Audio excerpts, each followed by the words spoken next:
शिरूर अनंतपाळ येथे तालुकास्तरीय सामूहिक कवायत संपन्न. गट शिक्षण अधिकारी अनिल पागे यांची प्रमुख उपस्थिती. शिरूर अनंतपाळ येथील श्री अनंतपाळ नूतन विद्यालयात सोमवार दिनांक 26 जानेवारी 2026 रोजी प्रजासत्ताक दिनी देशभक्तीपर गीतावर तालुकास्तरीय सामूहिक कवायत गट शिक्षण अधिकारी अनिल पागे यांच्या उपस्थितीत पार पडली.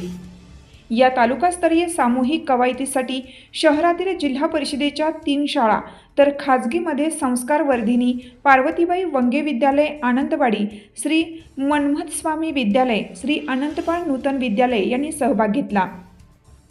यावेळी गटशिक्षण अधिकारी अनिल पागे, प्रभाकरराव कुलकर्णी, मुख्याध्यापक डी. शिरूर, शिवाजी मादलापुरे, श्री घटकार, श्री पाटील, श्री माकणीकर यांच्यासह शिक्षण विभागाचे सुनील गायकवाड, सतीश नाईकवाडे, आतनूरकर आदींसह विद्यार्थी मोठ्या संख्येने उपस्थित होते. जय भारत न्यूजसाठी सुधाकर सूर्यवंशी, शिरूर अनंतपाळ, लातूर.